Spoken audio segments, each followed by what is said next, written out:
साथियों नमस्कार। Social media के ऊपर राजस्थान उपचुनाव को लेकर नागौर की खींवसर विधानसभा सीट से बड़ी अपडेट आ रही है। खींवसर विधानसभा सीट से आरएलपी व कांग्रेस पार्टी का गठबंधन है और यहां से इंडिया गठबंधन के प्रत्याशी को टिकट दिया जाएगा।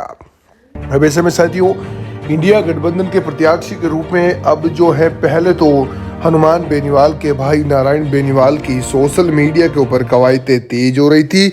उसके बाद में उनकी पत्नी कनिका बेनीवाल को लेकर भी सोशल मीडिया के ऊपर काफ़ी ज़्यादा खबरें चलाई जा रही थी कि भाई हनुमान बेनीवाल की पत्नी कनिका बेनीवाल या नारायण बेनीवाल किसी एक में, दोनों में से किसी एक को टिकट दिया जाएगा, यानी कि हनुमान बेनीवाल टिकट अपने घर के अंदर रखना चाहते हैं। लेकिन ऐसा बिल्कुल भी नहीं होने वाला है। अब एक ऐसे शख्स को हनुमान बेनीवाल अपना टिकट देंगे। कांग्रेस पार्टी एक ऐसे शख्स को टिकट देने वाली है जिसको लेकर सभी साथी ये वीडियो देख रहे हैं वो सभी भी अचंभित रहने वाले हैं। कभी हनुमान बेनीवाल के सामने ये चुनाव लड़ते थे, कभी क्या हर बार ही हनुमान बेनीवाल के सामने चुनाव लड़ते हैं और लोग कहते हैं कि इनकी वजह से ही हनुमान बेनीवाल चुनाव जीतते हैं। जी हाँ साथियों, मैं किनकी बात करने जा रहा हूँ आप समझ गए होंगे। नहीं समझे तो मैं आपको पूरी डिटेल से समझाने वाला हूँ। उससे पहले आपसे रिक्वेस्ट रहेगी कि मिस्टर दीप्स पर आप सभी साथी पहली बार विजिट करे हो, उसके साथ ही साथ हमारे चैनल पर आप नए हो तो चैनल को सब्सक्राइब करें, वीडियो को लाइक करें। साथियों बात करेंगे दुर्ग सिंह खींवसर के बारे में। दुर्ग सिंह चौहान खींवसर। दुर्ग सिंह चौहान खींवसर का नाम वैसे तो आप सभी ने भली भांति सुना होगा, आप सभी ने पहली बार ये नाम नहीं सुना है क्योंकि हनुमान बेनीवाल के सामने पिछली बार भी 2023 विधानसभा का चुनाव दुर्ग सिंह खींवसर ने लड़ा था। उससे पहले 19 का, उससे पहले 18 का चुनाव भी इन्होंने लड़ा था, 14 का चुनाव भी इन्होंने लड़ा, 13 का चुनाव भी इन्होंने लड़ा था। लेकिन अभी तक दुर्ग सिंह खींवसर को जीत नसीब नहीं हुई है। कभी कांग्रेस पार्टी से टिकट की मांग करते हैं तो कभी भारतीय जनता पार्टी बीजेपी से ये टिकट की मांग करते हैं, लेकिन कोई भी पार्टी इन्हें टिकट नहीं देती है। लेकिन इस बार दुर्ग सिंह खींवसर की किस्मत खुलने वाली है क्योंकि इस बार हनुमान बेनीवाल की आरएलपी पार्टी के काफ़ी ज़्यादा करीब ये पहुंचे हैं। अभी गत दिनों पहले दुर्ग सिंह खींवसर जो है हनुमान बेनीवाल की पैरवी करते हुए नजर आए थे। बोला था खींवसर के अंदर या तो आरएलपी के सुप्रीमो काम करते हैं या फिर दुर्ग सिंह चौहान खींवसर काम करता है।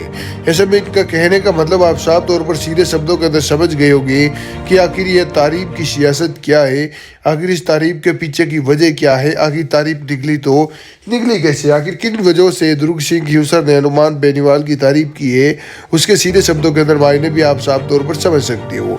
यदि आरएलपी पार्टी व इंडिया गठबंधन की ओर से दुर्ग सिंह खींवसर जो चुनाव लड़ते हैं तो इसका सीधा सा प्रभाव पड़ेगा और कांग्रेस पार्टी इंडिया गठबंधन ये सीट भी निकाल सकती है क्योंकि जाटों के पास ऑलरेडी जो है कांग्रेस व आरएलपी पार्टी के पास में वोट है। उसके बाद में राजपूत कम्युनिटी के वोट भी दुर्ग सिंह खींवसर चौहान के रूप में जो है कांग्रेस पार्टी को मिलेंगे, इंडिया गठबंधन को मिलेंगे और आसानी से मुकाबला दुर्ग सिंह खींवसर ये जीत सकते हैं।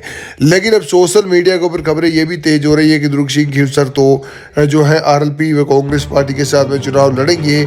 ऐसे में बीजेपी पार्टी को लोग जो है ज्योति मिर्धा चुनाव लड़ेगी, सहानुभूति के तौर पर ज्योति मिर्धा के साथ में लोग ज़्यादा जाएंगे। लेकिन ऐसी सहानुभूति जो है खींवसर के अंदर देखने को नहीं मिलती है। खींवसर की जनता विकासशील लोगों को ही वोट देती है, जो विकास करवाता है उसके साथ में जुड़े रहने की ये इनके कई सालों से रिकॉर्ड भी रहा है। हमने कई चुनाव के अंदर देखा भी है। हमने 2023 का विधानसभा चुनाव देखा है जहाँ पर हनुमान बेनीवाल ने अपने क्षेत्र खींवसर के ऊपर ध्यान कम दिया था और लगभग एक भी बार खींवसर के अंदर नहीं आए थे, जिसका सीधा प्रभाव बेनीवाल को खींवसर की जनता ने बता दिया और ये जो है उन्हें ये फटकार लगा दी कि भाई आप खींवसर की ओर नहीं देखोगे तो आपका हाल बुरा हो सकता है। हनुमान बेनीवाल को पता चल गया, उनको एहसास हो गया कि भाई हमने अपने क्षेत्र की ओर नहीं देखा था, जिसकी वजह से आज मेरे को 2000 वोटों की लीड ही मिल पाई थी। हनुमान बेनीवाल जैसे कद्दावर नेताओं को मात्र इतनी लीड मिलना कहीं न कहीं तौर पर चिंता का विषय भी बना हुआ था। रेवंत राम डागा काफ़ी ज़्यादा मजबूत हो गए थे और वही रेवंत राम डागा अब हनुमान बेनीवाल के सामने चुनाव लड़ रहे हैं। कभी इनकी पार्टी के सच्चे सिपाही हुआ करते थे रेवंत राम डागा, लेकिन अब दुर्ग सिंह चौहान को लेकर, दुर्ग सिंह खींवसर को लेकर बड़ी खबरें आ रही है कि भाई दुर्ग सिंह खींवसर जो है हनुमान बेनीवाल के साथ में चुनाव लड़ेंगे। वैसे यदि बात करें तो दुर्ग दुर्ग सिंह खियूसर हनुमान बेनीवाल के कभी भी दुश्मन नहीं रहे हैं, कभी भी विरोधी ज़्यादा नहीं रहे हैं। हनुमान बेनीवाल के अच्छी करीबी भी ये माने जाते हैं, कई बार इनको साथ भी देखा गया है। ऐसे में अब यदि कांग्रेस पार्टी से ये टिकट की मांग कर रहे हैं और हनुमान बेनीवाल भी दुर्ग सिंह खियूसर को यदि इन प्रत्याशियों को मौका दिया जाता है तो निश्चित तौर पर ही आप मानकर चलो इस चीज़ को, हनुमान बेनीवाल की आरएलपी पार्टी की सीट भी शेप रहेगी, कांग्रेस पार्टी को लगे तो सीट निकल जाएगी, इंडिया गठबंधन के पक्ष में ये सीट जा सकती है। ये भी एक बड़ी इंटरेस्टिंग और अपने आप के अंदर रोचक खबर है। साथ साथ बीजेपी पार्टी को बड़ा झटका लगता है, क्योंकि बीजेपी पार्टी को झटका इसलिए लग रहा है क्योंकि यदि हनुमान बेनीवाल के भाई नारायण बेनीवाल को टिकट दिया जाता तो बीजेपी पार्टी के पास में एक क्लू था, एक हिंट था कि भाई अपने परिवार के अंदर टिकट रखता है। जबकि दुर्ग सिंह खियूसर चौहान को टिकट मिलता तो निश्चित तौर पर बीजेपी पार्टी के साथ में किसी प्रकार का कोई बड़ा अलायंस मुद्दा नहीं रहेगा। इसीलिए तो कांग्रेस पार्टी एक बड़ी चाल चलने के तौर पर देखने को भी मिल रही है हनुमान बेनीवाल को साथ लेकर। अब ऐसे में साथियों बड़ी इंटरेस्टिंग और बड़ी दिलचस्प बात यह है कि क्या दुर्ग सिंह खियूसर चौहान को आरएलपी पार्टी इंडिया गठबंधन की ओर से टिकट दिया जाएगा या फिर इनको टिकट नहीं मिलेगा। टिकट मिलेगा तो किसको मिलेगा? सभी साथी एक बार कमेंट सेक्शन के माध्यम से कमेंट करके जरूर बताएं। आप सभी का हमारे साथ जुड़ने के लिए धन्यवाद।